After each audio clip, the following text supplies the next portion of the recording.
again, Brian. Back in action. All right.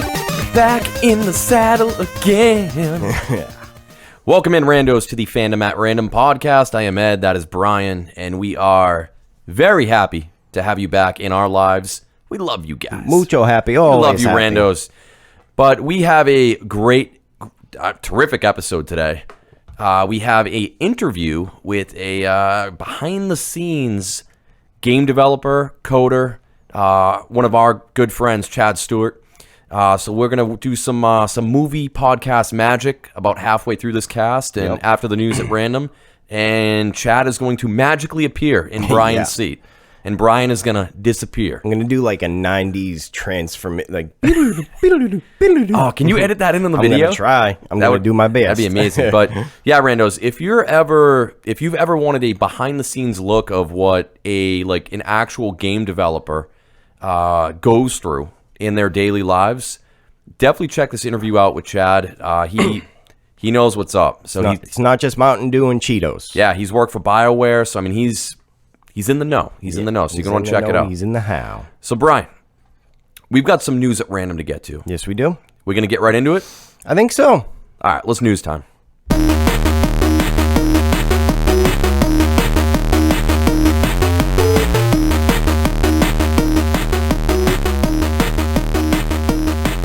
It's the news at random. Yeah. And kicking things off, unfortunately, as usual, with another Finish him. Fandom fatality. Sonny Chiba, martial arts movie legend. Sonny Chiba, he died at the age of 82 from COVID complications. Damn. And this sucks. A lot of you listening, if you don't recognize the name, he played Hattori Hanzo in the Kill Bill films. So if you remember Uma Thurman's character, she goes, mustache. Yeah, right? he's like the sword master that makes her katana, and he is like a legend. Yeah. When it comes to old school martial art films, extremely accomplished martial artist. He's like a black belt in karate, taekwondo, like ninja, everything. Gung fu. Yeah. I mean gun fu, everything. He knows the old ways, that's for sure. So it sucks. COVID takes away yet another awesome person. So Rest in peace, Hattori Hanzo. And dude, rest in peace, OnlyFans. Yeah. My God. What the fuck were they thinking? So, I mean, it's good for us because, as you know, very good sponsor of this podcast, Pornhub. Thank you, Pornhub. Unofficial, by the But, way. I mean, their number's going to go through the roof, which is good for us. Absolutely. But OnlyFans will literally... What will they be? I know people use it for like yoga and gym memberships, but dude, TikTok, Instagram, Facebook, that all can. You can't use that for porn. But so the only one thing that's making the money, they're getting rid of. I don't get it. I don't get it either, and Stumped. It makes zero sense because, like you just mentioned, 99.9% of their content creators on this platform, it's erotica, it's porn, it's some kind of weird shit, and you know that was their niche, and it was a lot of people were making a lot of money on it. Now that's all going away. So what differentiates them from anyone else? I have no idea. Like I don't And get the it. news, I think, specifically says explicit video. So does that mean you can still have explicit pictures on there? I have no idea what their plan is, but I mean, it sounds like it's going to turn into like Twitch with like the hot tub streams. yeah. I mean, one bonus is, employment rate will boost the fuck through the roof after they shut down. So at least some restaurants and servers will be getting their workers back. But you think like, like McDonald's and Dunkin' Donuts, they're like leaning on like OnlyFans, like, listen, we got to get some of our workers back. We'll cut you in 10% of every worker that comes in here after you shut down. I honestly, dude, I think it's bullshit because if women, if they want to get on there and they want to make a buck and they want to show off their own bodies and they're comfortable doing whatever, more power to them. Let them do it. If I had titty booty coochies, I would absolutely hop on OnlyFans and buy a mansion and fucking live the good life. Well, Brian, this segues into we need to start OnlyFandoms. I mean, if there's a market for anyone out there, like if I could put a dollar bill in my butthole and you guys will watch, let me know, because I'll do it. I might not be a woman, God. But it's money making, Money is money, and work is work, and it's honest work. Remind me to never go with you to the dollar store. A little too honest, but So yeah, rest in peace, OnlyFans. I guess Yes. that's the second fandom fatality of the week. that could be considered. Yeah. It's gonna die. Speaking of things that May die. I don't want to say it's gonna die, and it sucks because this has been a roller coaster. But Halo Infinite. So the infamous Halo Infinite, we got the video, the initial. It was about a year ago at this point. Yeah. About a year, and they released that infamous gameplay video, and everybody freaked out because, frankly, it didn't look very next gen. Yeah. All the memes with Craig, Yeah. the awful face. Looked like PS3-ish. Yeah. So since then, and kind of due in part, thank you Cyberpunk 2077, because without you, a lot of these games I think still would have launched. Yeah. Not ready. Yeah. But they had to completely. Microsoft was like, whoa, okay, 343 Studios, you need to fix this shit. So 343, they've been working on it. They've been coming out with updates, and the beta, actually multiplayer beta, just happened, and it looks amazing. Oh, really? Like, it looks unbelievable. Everybody said it looks great. It's playing great, but this game, they have not put an official launch date. They just said it's coming winter, like holiday season of 2021, so this year. They just announced, though, it will not ship with co-op, and it will not ship with Forge mode. Two, like, huge things. I mean, Forge mode is cool because you can pretty much go into, the multiplayer, and you can create whatever you want. Yeah. Which it's really fun. If you want to make your own maps, you can make your own types of games, invite people in. That's all well and good. But co-op, I don't want to say it's a deal breaker for me, but it quasi is, because some of my best memories with the Halo franchise are playing through the story mode with online co-op, collecting the skulls together, and just going through the campaign. And Yeah, dude. it's not going to be there at launch, which is disappointing and also very telling. Like, this game was going to launch a year ago. It's now launching more than a year later, and they still don't have co-op ready. Yeah. How in the hell were they? But I would rather them just delay the whole game again, and because this precedent of releasing bits of games throughout a year is going to backfire real quick. Because, and I actually believe that maybe you bought the game, you get everything we're going to release. But a lot of companies won't do that. They'll release part of the game, then charge you for another part of the game, and then charge you for another part. It's just setting up a bad precedent. So I would have rather them delayed the whole game again and just released it when it was ready.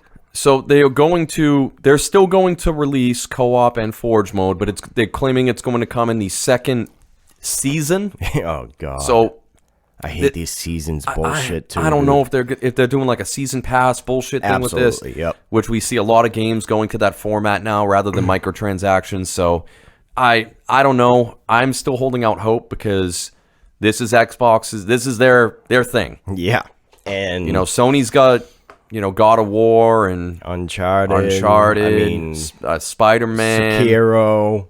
Like, we could keep going, but let's leave a little room for Xbox over Xbox there. has Sekiro too. Shadows Die Twice. I thought Ghost of Tsushima was Ghost of Tsushima. Is it Tsushima? I don't Anyways, know, that's the Sony exclusive. Okay. Sekiro Shadows Die Twice, I believe, is on both platforms. Because I thought that was a From Software game. It is. And it was, okay, so No, it's on Xbox. I always get those two mixed up, yeah. But pretty much what we're getting at is, Xbox needs they need exclusives Halo to work. Yeah. And their big three need to be able to play. Yeah, they need Halo. Let's talk some movie signing news with some of these actors. So Anthony Mackie, he did play Falcon, and now he is the new Captain America. He just officially signed on for Captain America 4, which is pretty cool. Yeah. So, that'll be launching at some point in one of these Marvel phases. I'd like to see what he can do in a movie rather than what we saw in Falcon and Winter Soldier. Yeah, I think the costume looks good. Yeah. The costume looks good. And I'd like to see him now without Bucky.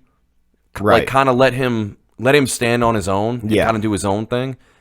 And like you mentioned, in a TV series, you're a bit more limited. So I'm a little behind on the comics, but does he ever get a super soldier serum? Or does he use his wings and the technology more? I think it's all tech. Yeah, okay. I think it's all tech.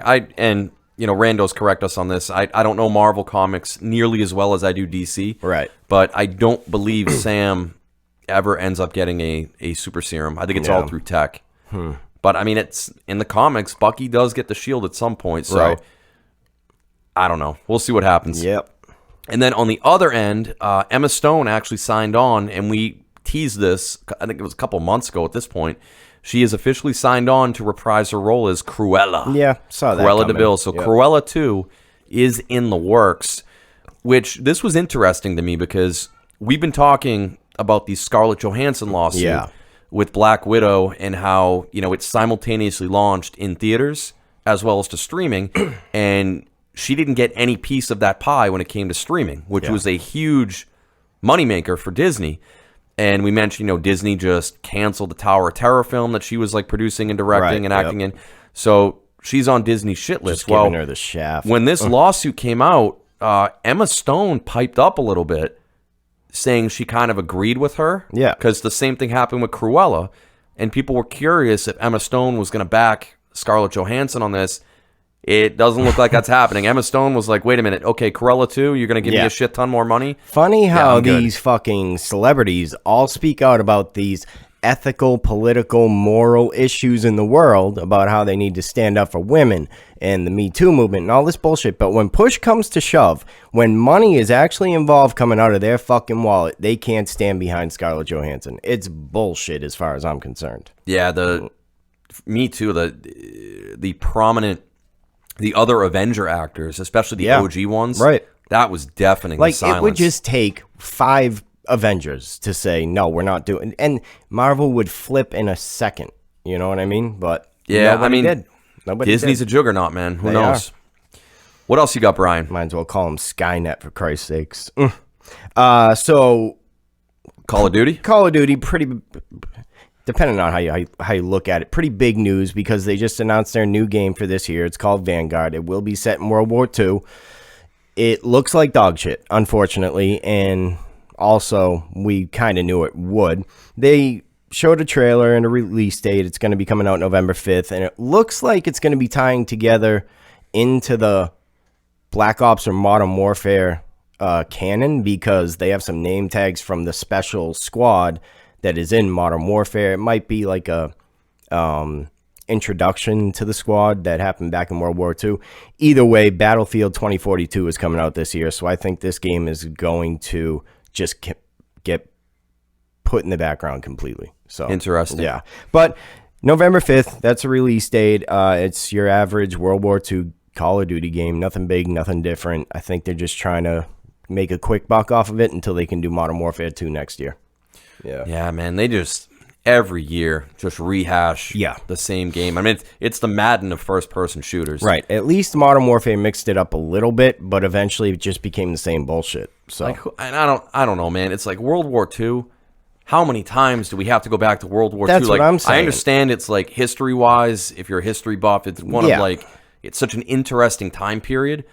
But I've killed so many Nazis in video games. I've for used way the too long. M1 Garand way too many times. Like Modern Warfare is popular because there's so much tech and weaponry to use. But they had World War II release 3 years ago, I think it was. It was okay. Yeah, so we definitely don't need another game, though. Yeah, so you're thinking Battlefield will trump this? Yes, absolutely. Judging by the trailer and everything else, I am thinking Battlefield will destroy this. And also, last bit of Marvel-related news. So Kevin Feige came out and he hinted at a Deadpool 3 release date. He hasn't given the official release date yet, but he claims they're working on it. He said the writers, Ryan Reynolds, they're hard at work, just really planning everything, scripting it out. So it's in the works. Yeah. How in the hell they're going to introduce Ryan Reynolds' Deadpool to the MCU, I don't know. Yeah, that should be interesting. I just really hope they don't, like, PG-13 him down. I was going to say, the biggest worry is having them water him down rather than just putting what he already is into the MCU and maybe dealing with a little backlash. Yeah, to me, it's like you just got to do what Deadpool does best. Let him break the fourth wall. Yeah. And, I can understand, like, if you don't want to put him in, like, one of the more mainline MCU, but if you give him his own film, you can have some of the other characters and actors showing up. Yeah. But you got to keep the R rating. I would like to see him in Doctor Strange. Oh, yeah, that'd be great. That would be a good one. Brian, any more news, my friend? Not on this end. All right, cool. Yeah, kind of a quick news at random segment today because we've got a lengthy interview that you are not going to want to miss with Chad coming up. Right. Again, awesome stuff on game development. So without further ado, randos, Brian's going to say goodbye, and we're going to kick this interview off. So later. Thanks for listening.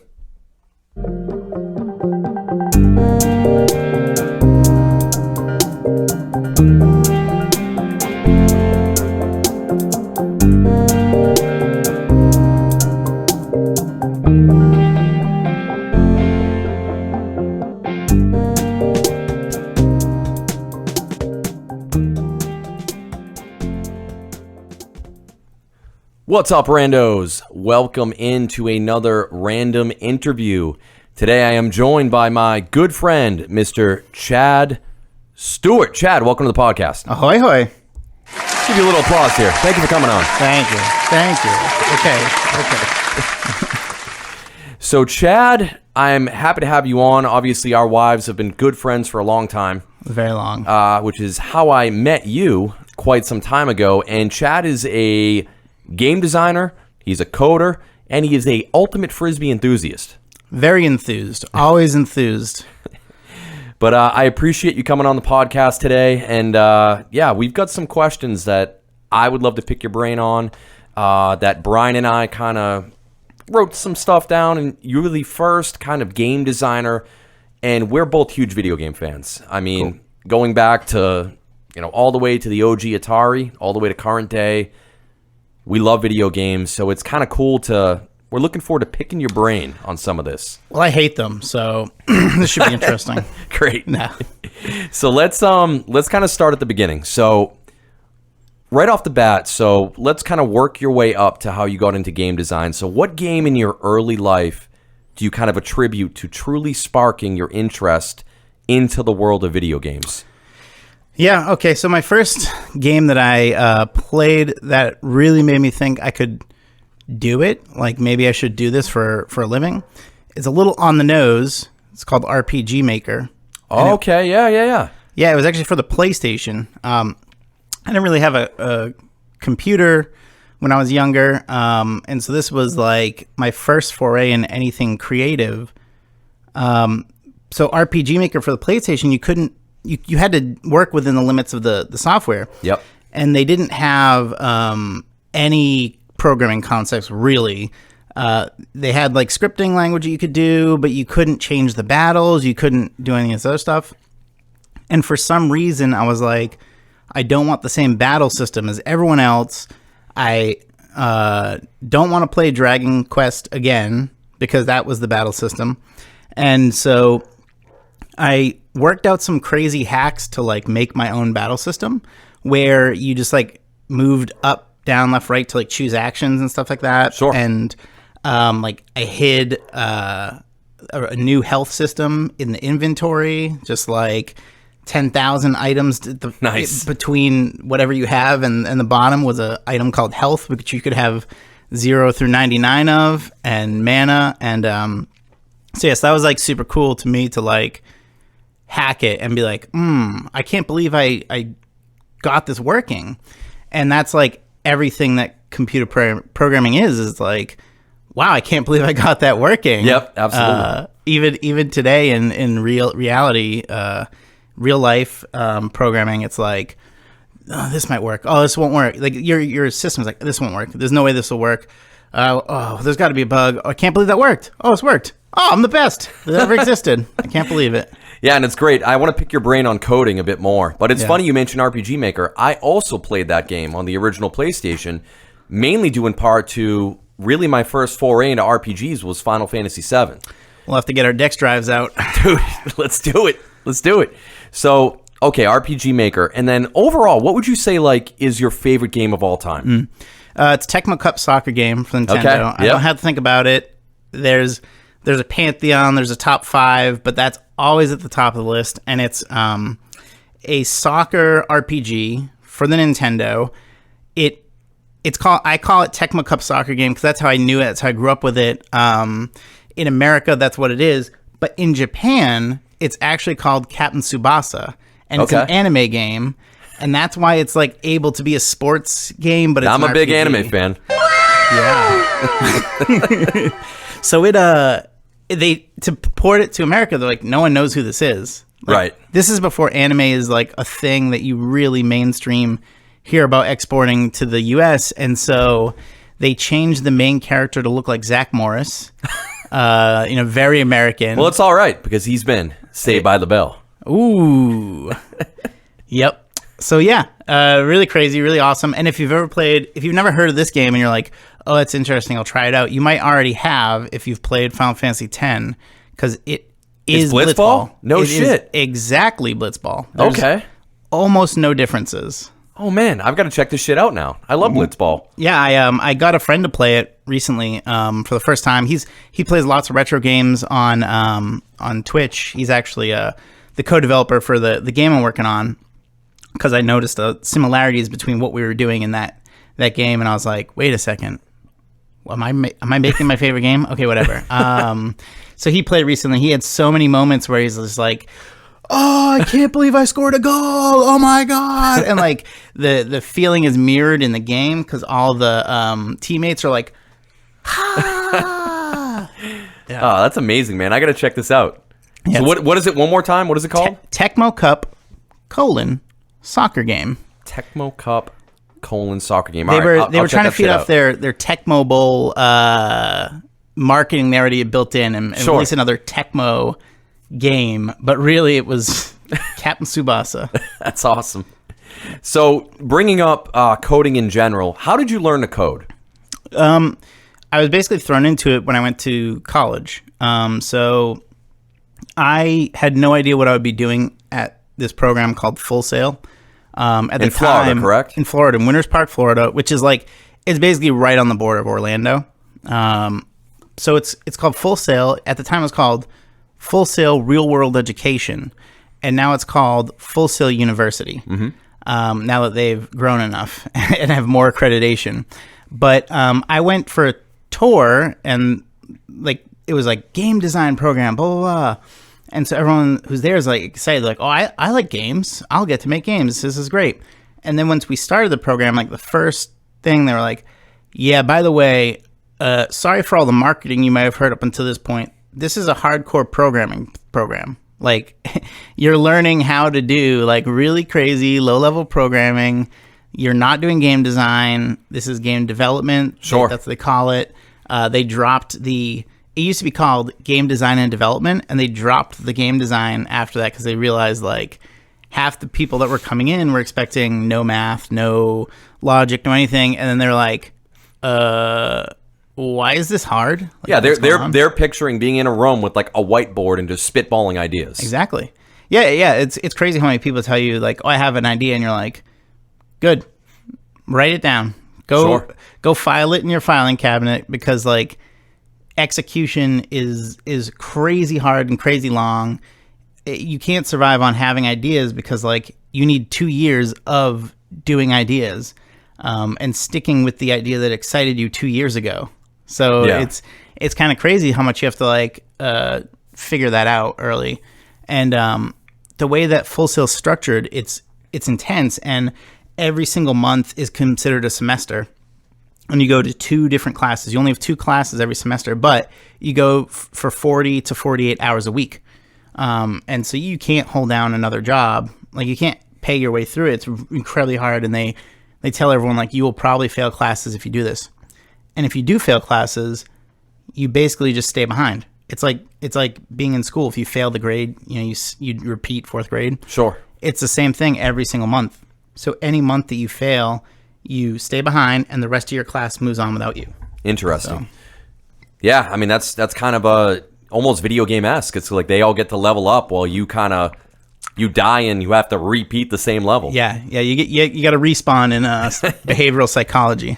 So I mean, for some of our listeners, how would you recommend they get kind of started with coding and get into this valuable skill nowadays? Yeah, I think doing it is I mean, it sounds stupid, but it's like, just do it. Like, Nike kind of nailed this one. Like, just go in and watch some YouTube videos or like find a good program resource. There's a lot of online classes nowadays, and I think Unity makes it so easy and so accessible. Like, you're learning C# if you're start doing the coding aspect of it, and that's fine. And like, there are so many resources out there now for it. Like Udemy, I don't know how it's pronounced, Udemy, Udemy has a lot of videos, and those are okay. I already knew it when I wanted to look at one of those just to see how it was. So it's kind of like I didn't come in it fresh, so I don't know how good or bad it is. But there's lots of code schools and lots of Unity tutorials. And even if you just like find cool things on YouTube and it like says how to program them and you just do it, like you just copy it as you're doing it, you're just absorbing it. Sure. As long as you're absorbing it, that's great. And for me, the biggest thing is like, once you learn a programming language, it doesn't really matter what it is, because you learn the concepts and the ways to do it, and then you can translate it to whatever the hot new programming language is at the time.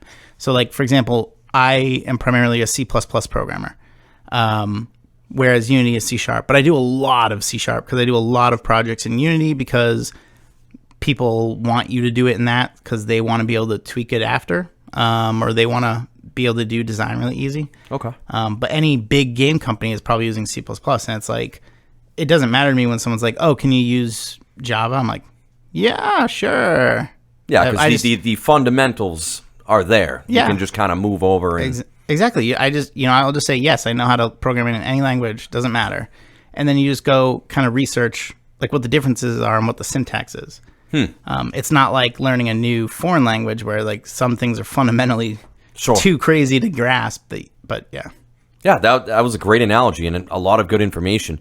And speaking of which, if you actually want to see live coding, you can actually check Chad out on Twitch. What's your Twitch handle? It is Binary Solo Games. So twitch.tv/Binary Solo Games. It's every Friday from 1 p.m. Eastern Standard Time to 3 p.m. And that's just kind of, right now, it's all pretty much working on one singular focused project. But, as that releases, then, other opportunities will come up.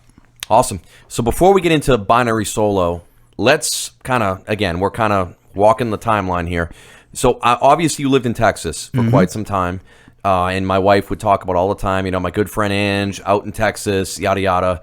Yeah. And so you worked for Bioware. Yep. You worked for Bioware for quite some time. And Brian and I, we are huge Bioware fans. I'm sure a lot of listeners right now think Bioware. You're thinking Dragon Age, Mass Effect, Jade Empire, Star Wars The Old Republic, the MMO. So how did you land that gig? Oh, shit. You Star showing Wars. off some ink. You're going to have to show that to the camera, man. Star Wars, that's the thing right there. Nice. Yeah, so when I first moved there, I was working at a slot machine company. Sure. It's kind of limited in far as like how much games experience you have, but there were huge layoffs looming. And so I sent my resume out to like everywhere in Austin, and I was like, I need to find a new job. Everyone's getting laid off. My whole department's useless. There's nothing for us to do, blah, blah, blah. And this is like at work, I was working on like maintaining like 11 slot machine titles at a time and like doing a lot and still feeling like I had so much free time there. Like I was like doing so many extra things because I was like, didn't want to get bored. Like I wrote like a desktop emulator for some of our hardware. Sure. Like I'm like, okay, let's just write a DLL that pretends it's a light bar so that people can test it on their computer instead of having to walk up to one of the machines and like load it on there, because that's a long time. So my department didn't get laid off. Well, the rest of my department got laid off, but me and 3 other guys didn't. So I still have a job. I didn't hear back from anyone, whatever. 4 months go by, and all of a sudden I get a call, and they're like, hey, how's it going? My name is blah, blah, from Bioware. Just wondering if you would like to have a phone interview next week at some point. We're ramping up for for our project, whatever. And so I did that, and they were like, seems fine. Like, good. And then we did like an in-person interview. And again, it was just like easy breezy. I felt like they were just like getting to know my personality. We didn't like do anything too crazy, too technical that I couldn't handle. And so then they were like, all right, you want to work on an MMO? Because, sorry. I was used to like all these Bioware like conversation like elements, like all these things are really important, and Sure. like Dragon Age, Mass Effect. I'm so excited to go work on something like this, or even Star Wars: Knights of the Old Republic, which like I actually binge played in one sitting, the Yeah. first one. It's amazing. Amazing game. Incredible. And so when I'm there and they're talking about working on MMO, I'm kind of like, this is so like, how are they going to do this? Like, I was so intrigued, so interested, and especially because it was Star Wars. It was like Star Wars: The Old Republic, but an MMO, and I'm like, how are they going to translate this? Like, because choices are so important, and all these things are so important. And then, you know, when I got there, it's kind of like, oh, I see. Like, you're making conversations multiplayer. Yes. You're making all of those elements multiplayer. It was really, really cool at first to figure like how they were doing it. Yeah, one of my favorite parts of, and I played quite a bit of that MMO, and I liked it. It was one of those, again, traditional MMO launches are always rocky. There were certain features that actually launched about a year later that if they were there at launch, I think would have retained a lot more of the user base. But, you know, there were a lot of things like some of the dungeons that you would go into. I like how you mentioned, like, you know, when you think of Mass Effect, you think of Dragon Age, those choices come up, and the entire party, like, it actually triggers, and like you get, I believe it's one person gets to make the choice. Yeah, so you vote what your choice is, and there's a roll. Yes. So like the more people who choose a choice, the more people who select an option, the odds are better that will get chosen. Yes. Like, it very much plays into odds, because like if everyone gets a roll, you know, you have more rolls for this. So that's really cool too. And speaking of, actually, it's really funny. You said that, you know, it had the normal MMO problem, right? Like a really slow launch, content that, you know, really fleshed it out within a year. And all those things are things that we were 100% acutely aware of launching.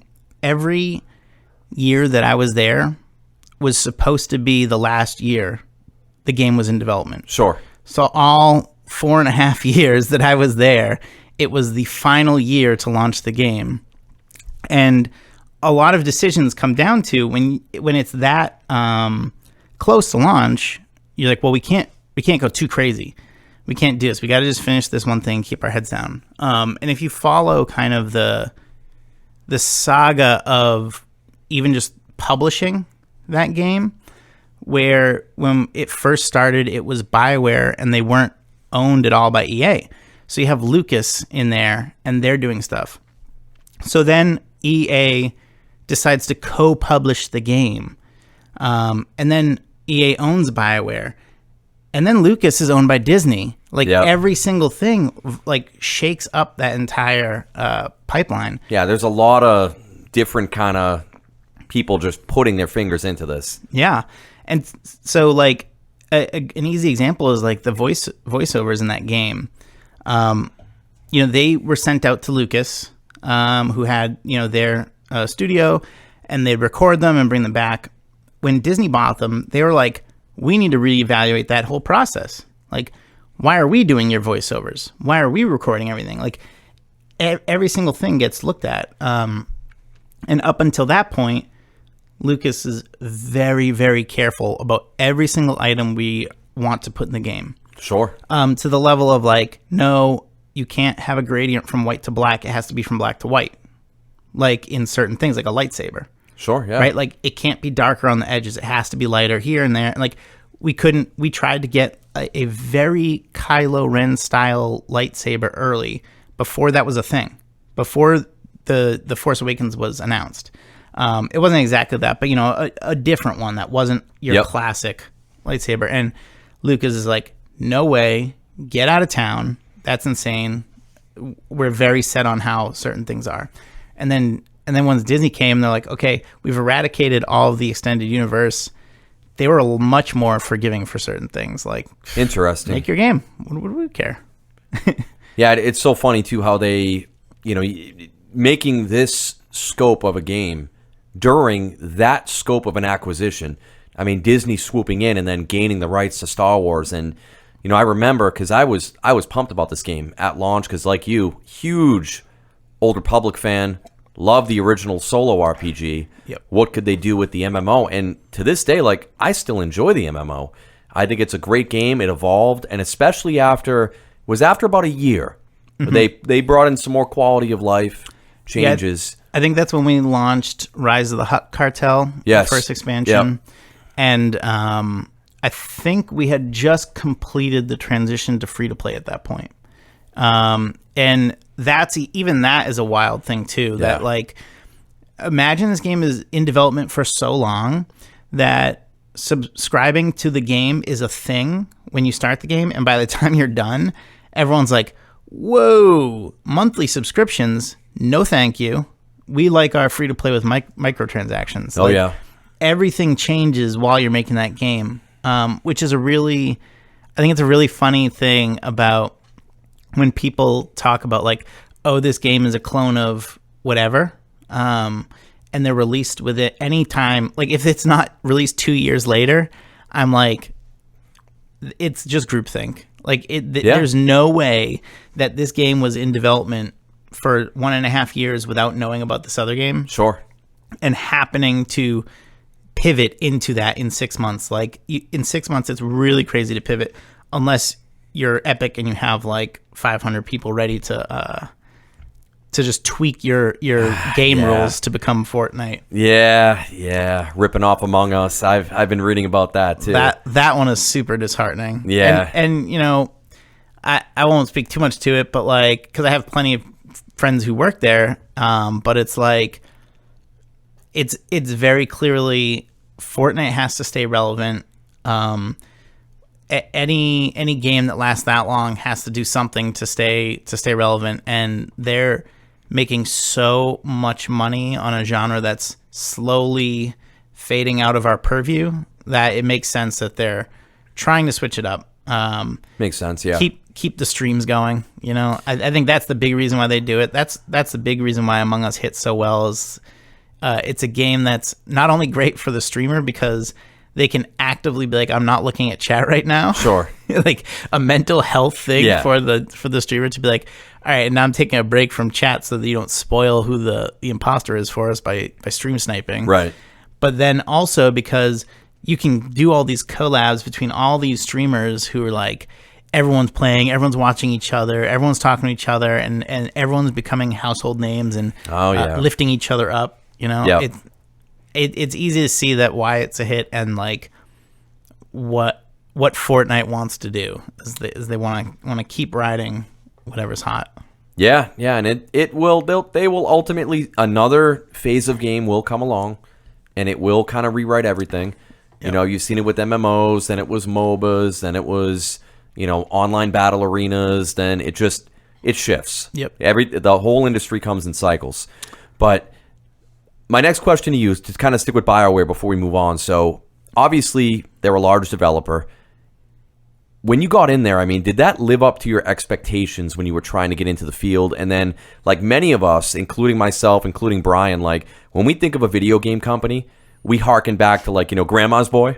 Yep. And you think of like the cool, like you go in and it's wicked chill. You've got people just playing games and it's a party. And I mean, is it that?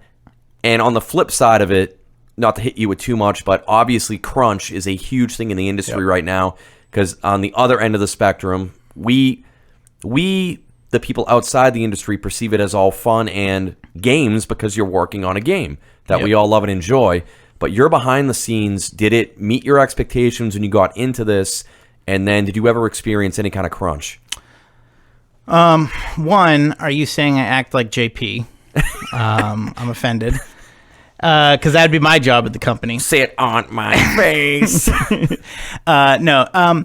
Yeah, so there are certain elements of Grandma's Boy that have some grounds in reality, but for the most part, they're wildly playing up, greatly exaggerating.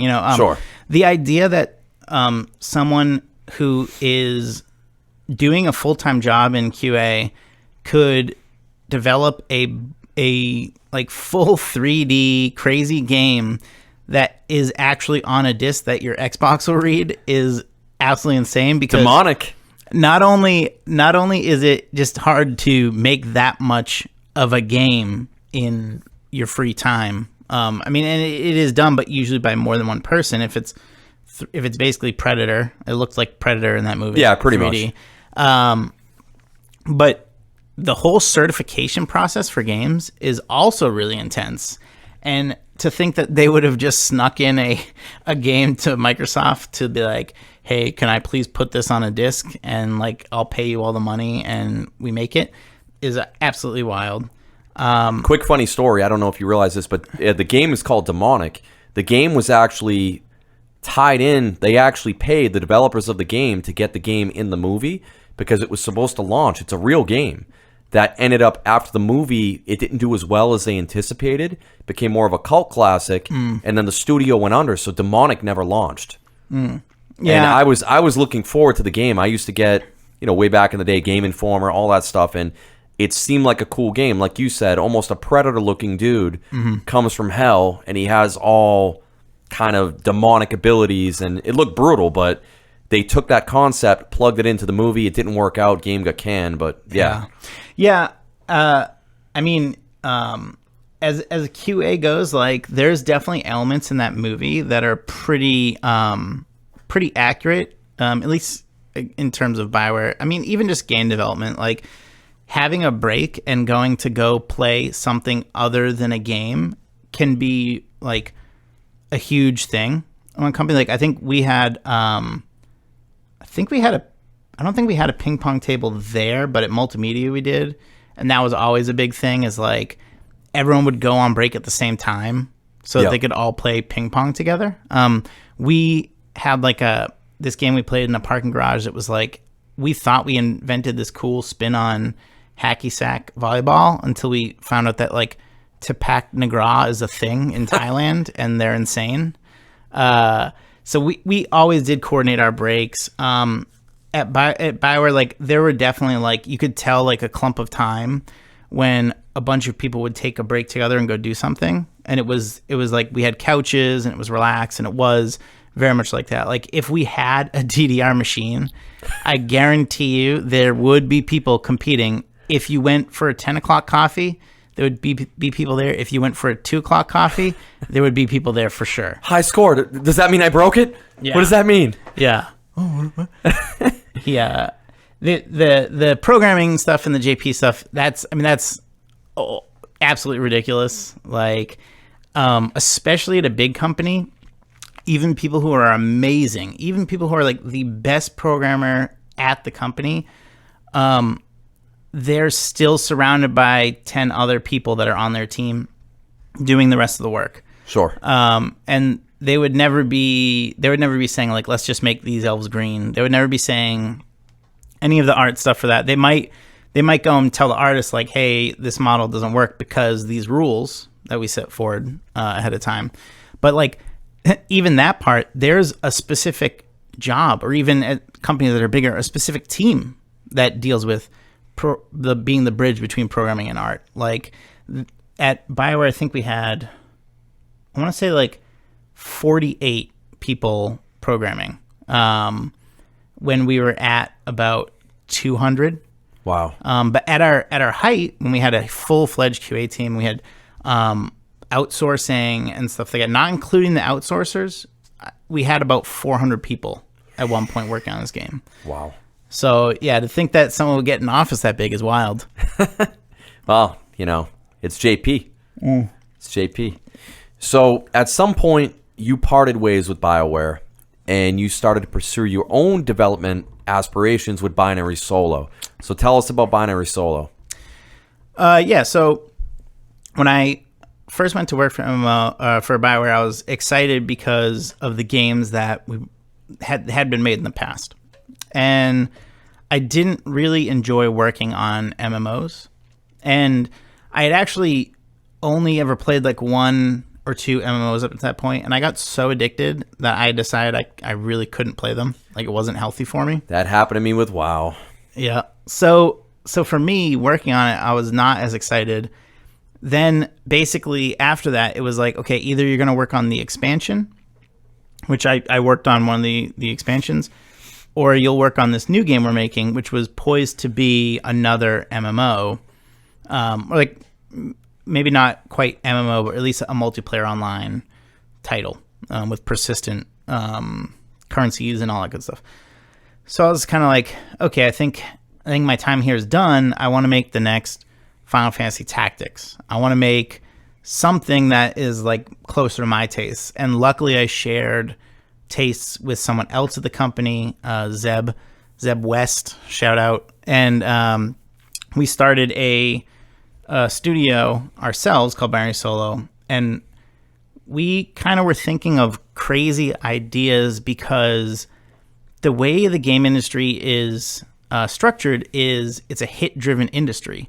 And so the reason you have publishers like EA releasing so many titles and so many teams that they're acquiring and they got their hands like reaching in every direction is because something like 5% of the games will make all the money for the other games.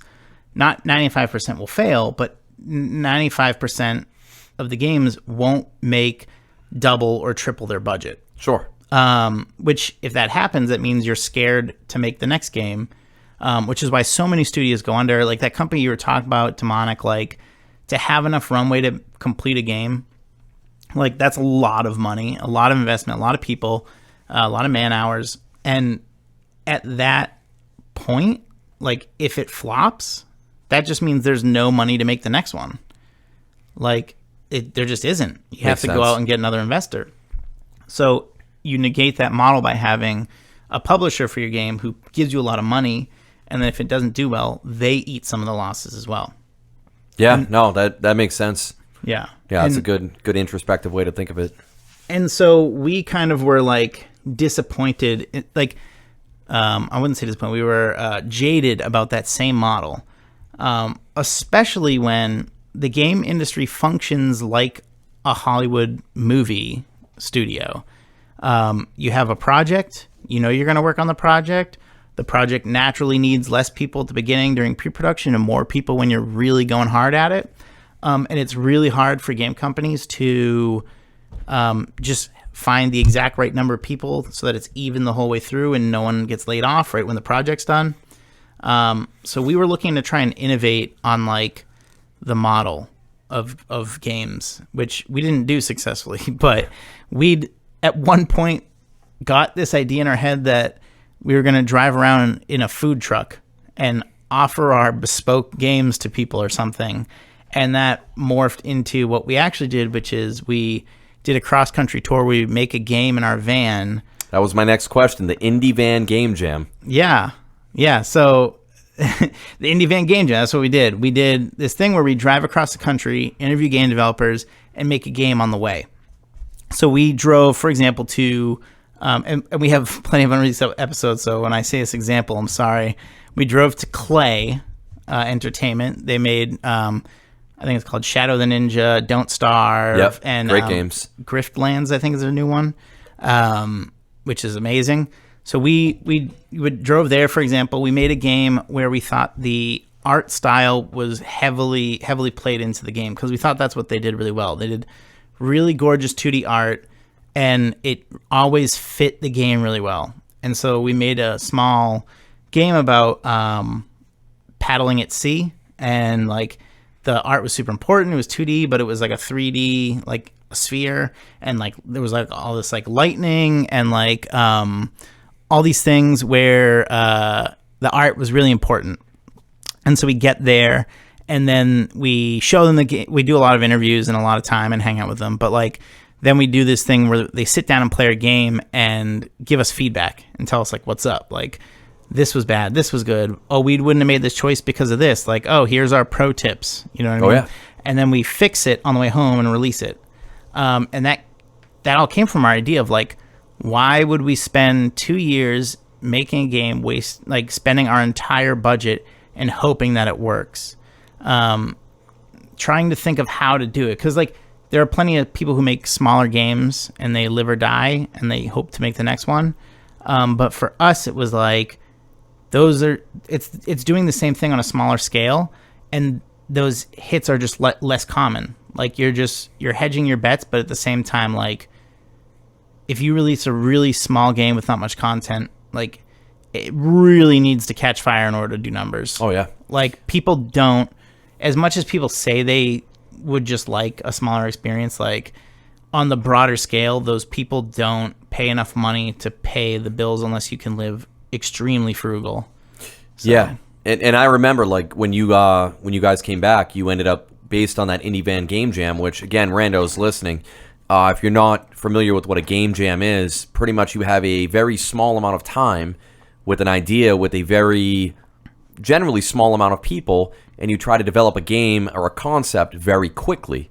And what was so unique about what Chad and his friends in Binary Solo did, they were literally in a van driving to these developers across the USA and talking to them, and they would come up with the concept. And while they're traveling, they were literally making the game inside the van.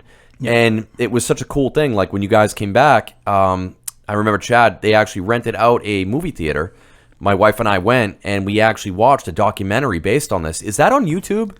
Yeah. Or is there any way to watch it? You can find the first 3 episodes on YouTube. I don't know if the game download links are in the descriptions, but the games do exist. But on YouTube, you can go, and it's, just for free. It's, look up Indie Van Game Jam on YouTube, you'll find it. Or look up Binary Solo, and you'll find our channel. And you'll find it as a list of videos there. Like and subscribe too, Randos. Yep, absolutely. So the first 3 episodes are there. We shot 7 episodes. We didn't end up releasing the last 4 because we thought we were so smart, but then it ended up costing a lot of money to do this. Really? So we have it's something we could have refined further and further, but we have for each episode that you see that's 22 minutes long, 23 minutes long. We wanted to make it like a TV show length. Sure. It has 10 hours of footage behind it. Oh. Because you imagine we're driving for about 48 hours for most of these, and we're recording constantly. Like we had, not only do we have a cameraman who, funny story, after we did all of them, we found out he told us he gets really car sick. Oh no. We're like, oh no. You just spent weeks in a van shooting, getting extra car sick and didn't even tell us. But anyways, it's a lot of Dramamine. Yeah, exactly. We had him shooting from the front seat most of the time, and shooting the driver, being able to switch off and getting any moment where it comes up, especially us calling out, like being like, Scott, this might be interesting. I think he's got some sound starting to go. But we also had GoPros that we would turn on ourselves to be like, okay, the camera needs a rest. Like he's changing batteries, changing cards, because like we fill those things up and we burn those out all the time. I'm sure. So we're popping these GoPros on for the drive there. For 48 hours, we're just getting stuff. And then we get there, and obviously we need like the interviews with the people, which if we want to make a 2-minute interview, like you need at least like 10 minutes of stuff, because like there's, hi, how are you doing? And there's, oh, I don't know, let me think about that. And yeah. So you got to cut all that out, and it becomes this really condensed format. And it was really hard for us to get to 22 minutes. So we spent a lot of time and money getting to that 22 minutes and recording all that stuff. And we ended up not releasing the last 4 because basically we weren't getting enough interest back. All the people who were interested were other game developers. Sure. Like the random people we talked to at conventions, which we went there, you pay for booth, you promote your stuff. And yeah, I remember seeing you guys at PAX East. Yeah, and you're out there against like these big giants who have like literally 10-foot alien statues in their booth, and you're like, we don't have the money for 10-foot alien statues. We have the money for... But they don't have a TV head guy in a suit. That's right. And we'll never know who that guy was. It could have been anyone. That guy. But I I have heard that the person who did that, they did it, came up with the idea the day before. They hollowed out the TV from the van. There was a TV slot in a van with an old CRT that we hauled out, and we took out the screen and we used some like door screen. Sure. That we got at a hardware store and glued it in there really hard. And the glue didn't quite become fumeless the next day, and they might have gotten, whoever it was, I mean, we'll never ever know. They might have gotten extremely high that next day on It's glue. so funny. I had the same situation happen back at Rhode Island Comic Con years ago. I went as actually from Batman, one of the Court of Owls. So wearing the Court of Owls mask with a suit, and I ended up taking there was nothing in the eyes, but the Court of Owls have the darkened eyelets. Mm-hmm. So I ended up finding some sunglasses, popping the lenses out, and then using an epoxy to put them in. I did it like the night before. Yep. The mask seals right to your face. So the next day at the con, like half an hour in, I'm like, whoa, what is going on? Yeah, pro tip for cosplayers. I am not into cosplay per se, so I had no idea about any of this stuff. But do that man. shit weeks in advance. Oh man, finding that out, I was like, whoa. This is not good. How much longer do we have? 7 hours? Oh boy. Actually, we accidentally entered into a cosplay contest with that outfit. Really? And it really was an accident. This guy's like, "Hey, do you want to go show off your costume?" And I'm like, "Sure, free publicity. I'll go show off the costume." Sure. I got the T-shirt on. So the costume is, it's a TV head with a blazer, and the shirt underneath was our Binary Solo logo, like our company T-shirt. Yep. And so I'm like, "Yeah, sure, I'll go show off. Like, I don't know what you need me to do." And we go there, and then all of a sudden I'm standing in a line with whoever it was standing in a line with all the other cosplayers. Oh, that's awesome. So what happens? What do we do? What's going on? Like, you didn't prepare anything? Like, you don't have like a 30 seconds of sizzle with your costume or something? And I'm like, I didn't know I was entering this. And you're high as shit on epoxy. Like, Yeah. what is going on right now? Some dude just grabbed me by the hand who looked like the Joker and said, "Come with me," and I did it. Oh, that's great. You want to see how I got these scars? Yeah, so that's awesome, man. So yeah, everybody check that out, Binary Soul. So kind of to flip the script. So Chad, so you're a game developer. I'm a musician. Yep. So I play drums, guitar, keys, sing. So that's kind of been my life for a long time. And through that, it's kind of, and I've been a musician since I've been young. I learned early, but I listen to music. You know, I can't listen to something without immediately like critiquing it. And I've talked to other musicians about this. We listen to music differently than non-musicians. You can't help it. That's not a switch you can shut off. Is that the same for you with video games? In certain things, I think I know some people who are hypercritical of things in games because they think that's an easy fix. I could have done that. And while that's true, you don't know whatever the situation was at that company. Like a good example is I always would be like, how does Obsidian keep getting work? Like, all these games are so buggy. Like, in my mind, I'm like, these games are so buggy. Like, what's up with the QA department? Pillars of Eternity was buggy as shit. Good game though. Yeah, but it's easy for me to say that without knowing anything about the company, without knowing how the QA department is structured, and without knowing they could have a great QA department, and they could have caught every single one of those bugs, and they could be logged in some database somewhere, and just financial limitations didn't allow them to fix them. Yeah, got to launch. I think that's the biggest problem with the game industry is announcing a release date, because then you have people who are expecting it and people who are like instantly bad mouthing you if you don't hit it. You also run into the opposite end where you're screwed on certain fronts, and you're like, well, we got to choose which of our things to do before December 10th. Like, we're now in trouble. And if you just never told anyone when it was coming out, like, probably it would have been fine. It's not like a movie where, like, they're like, okay, we know how long it takes to edit. Like, we're not going to find anything new in editing for the most part, you know, hellish projects aside and Snyder WB disagreements aside, any of those situations which go crazy, or like actors, you know, have shortcomings or whatever. But like, essentially, you know, you're shooting for this long. You may need a little bit more reshoots, but they can even start editing at that certain point, and they know, like, editing usually takes us this long. We've got a schedule. We're pretty good.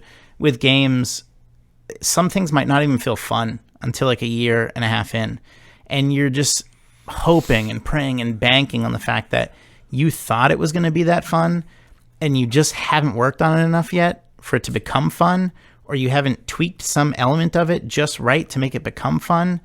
And so you're working without payoff for a year, and then you find, like, oh, wait a second. Like, wait, we just solved it. Like, now that you can grab anything with Spider-Man's webs and swing off it, all of a sudden it feels really fun to swing. And, like, you know, your game changes and all this. But, like, there are lots of things where you don't know how long it's going to be, and you're forced to do that because you also have to put a $5 million marketing budget behind it, and they can't just go without a date. They don't know what they're if they don't know how long the march is, they can't plan when to get excitement and hype. So yeah, and I think a really great example of that right now would be CD Projekt Red's release of Cyberpunk 2077, Absolutely. which is infamous. You know, it came out and that shook up the whole game industry. And we saw it happen. I mean, it was a domino effect. You had Halo Infinite, which they literally pushed that game off a year. Yep. And Brian and I mentioned it in the news earlier in this episode, how right now that game is launching without co-op and it's launching without Forge. So, I mean, it's a limited version of that game coming out. And we're seeing now that the interconnectivity with every game that launches on these consoles or PC is connected to the internet, game developers now they have a unique position where they can launch essentially a beta before the game, and then they can tweak over time with patches and updates. And to be fair though, no game developer wants to do that. Like, I know people are they talk about like a day one patch, and like it's not like anyone is like, okay, we want to have a day one patch. But what happens, especially with a physical game, you have to send your build off to Microsoft, to Sony, to get approval for that build. And then you have to actually go get your discs pressed.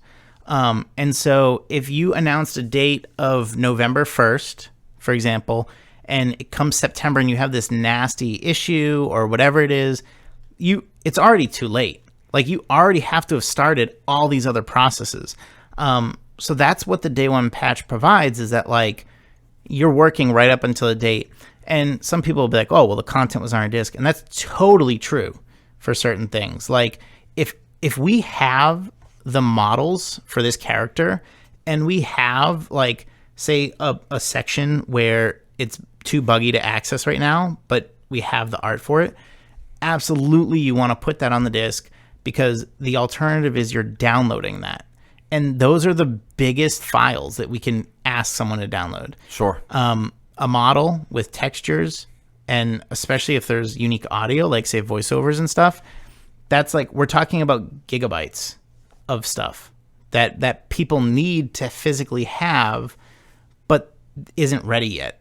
Like, it literally is not ready yet, but maybe the artists are way ahead of programming or way ahead of design or something like that, because, like, for them, once they churn something out, that's like the beginning of its life cycle, right? Like, it's rare that an animator is creating an entirely new character at the end of development. Unless, you know, the programming got a more generic system working, then it's possible. But yeah, and especially, like, people in like America, where we have bandwidth that we don't pay for per megabyte or per gigabyte, it's easy to not realize that, like, that needs to be minimized. Every single piece of the patch needs to be minimized, because, like, if you can ship it out on disk, you're literally saving people money in other countries. Like I Sure. think Canada, a lot of the internet plans are not unlimited. Like if you tell someone you have a 5 gigabyte patch, it's like, ugh, that's like $10.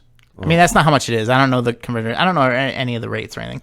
But like just the fact that is a thing in other places, like you try to ease that concern. Yeah, it makes sense. And then, yeah, like you said, certain features just aren't ready yet. It's like, well, we don't have an extra $1 million to give to the marketing team to keep the hype alive. Yeah. For another 6 months. Like, Right. That's a lot of money to do 6 months of marketing, especially at that level, especially when you're competing with other huge AAA shooters that come out there. And it's easy to make the comparison, for example, like, okay, well, there were Halos that shipped without co-op. Like, just straight up never got it, right? Like, Sure. I think Halo 5 maybe didn't even have it. And so to think So like... Halo 5 had online co-op. It did not have local co-op. Yeah. Yeah, so it's easy to think like, okay, maybe fans won't be too mad if we do this. And you tell people, and then they're like, no, we're mad. No, we would have preferred it not this way. And you're like, well, sorry, it's either that or like the whole game's delayed 6 months and we lose a bunch of money. So you just talked a lot about money. So my question to you, if you, right now, I give you unlimited time, unlimited budget, unlimited resources, if you create any game that you wanted with that ability, what would you do? Well, it'd be really easy to gravitate towards my favorite genre, which would be like a strategy role-playing game. Yep. One of my favorites as well. But I think it would be a trap to have unlimited money because I could keep making changes and tweaks, and every time a new game came out that I loved, I could add something from it to my game. So you're Epic Games. Yeah. You made Fortnite. Yeah, except I didn't have to, if you gave me unlimited money, I wouldn't have had to have released a good game first to print the money for me. That's true. Yeah, no, I think most likely what I would do is I would have some sort of strategy role-playing game. Yeah, I was going to say, taking some profit twist on it. Yeah, so taking profit out of it, you're comfortable. You can make your dream game. Yeah, more so. Yeah, I think a twist on a strategy role-playing game. Like I really, really loved Valkyria Chronicles. Excellent game. And it's like it's a strategy game at its heart, but it has these shooting elements. And I really like how they blended it together. And I really liked another game called Frozen Synapse, which is very similar. It's a strategy game, but it's an asynchronous turn. So you and someone else take your turn at the same time. Interesting. Sorry. You and your friend take your turn at the same time, and you only see what happens as you watch the results. And the way they do it is like, I think you have like 24 hours to take your turn. Like really? It's like slow play. Well, there are, I think you can tweak how long. So like if you want to play with your friend and you know they'll be there for the half hour that it takes to play a match, like you guys can just do that.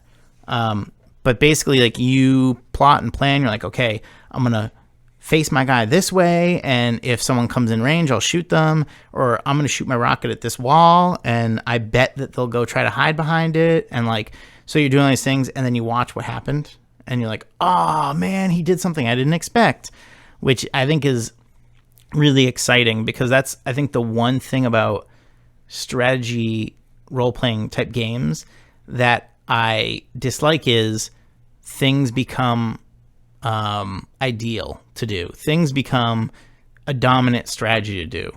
Sure. And I dislike the idea of a dominant strategy, but it's also really hard just to not have it happen. Like there are people out there that will min-max your game and theory craft and figure out exactly, like by the numbers, the good way to do it. And, I'm a Fire Emblem player, and you see that a lot in Fire Emblem. You come up with that unique strategy, put these people in this role, do this, you're guaranteed to win every time.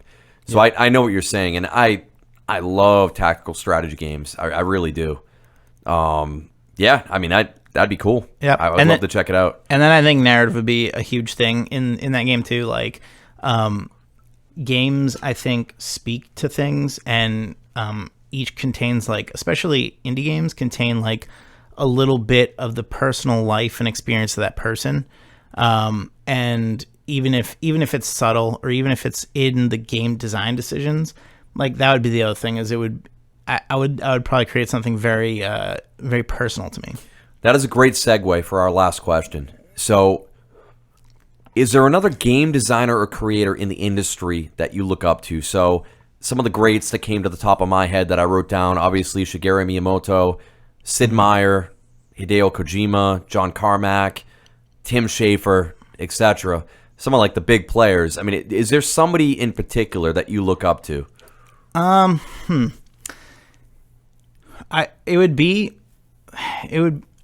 of two people would probably be who I would say. And again, I'm not like as design heavy in my skill set. Like, I have opinions, but at the same time I temper them, because I know these are very eclectic opinions, and these probably are not good for every player. And this is just my personal. I would play it like this. Like, I would punish a save scummer, right? Like, that would be my thing. Like, it hurts no one, but I would still find some way to be like, no, once you touch the save file, it corrupts, like something stupid.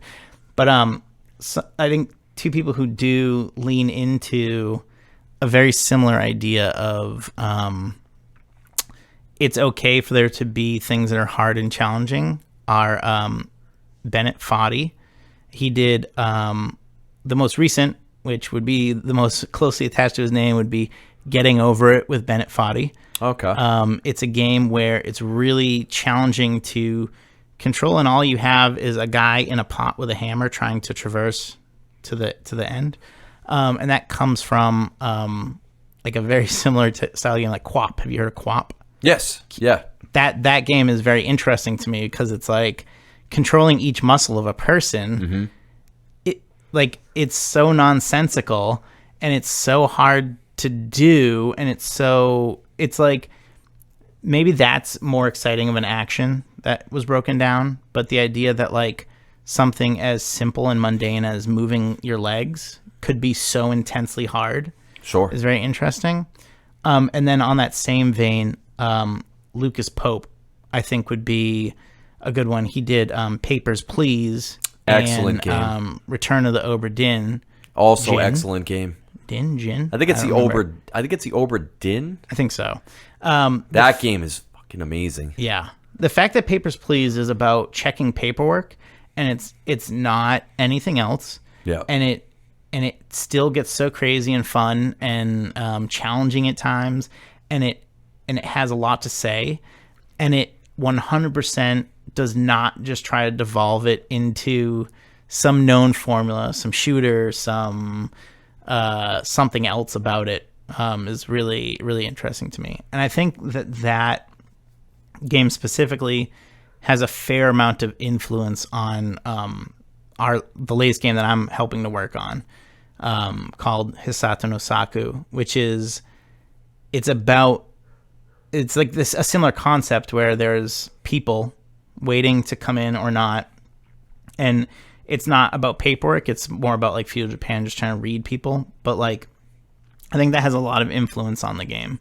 And not even from me, but from my co-developer who goes by Rock online, RHOQ. His name's Seth Gordon. He is very into Lucas Pope's games as well. So cool. I think that really fed into this game. And I think the influence is obvious to me, but maybe not to people who don't know that we thought of that. So awesome. Well, Chad, man, I appreciate you coming on. Thank you. It's been a lot of fun. Again, randos, check out Binary Solo. Give them a quick Google. We'll put all of the potential information in the links, so you know where to find us. But yeah, appreciate it, man. No problem. Wishlist our game on Steam, coming soon. Hell yeah. All right, randos, thank you. Fandom@random.com. Out.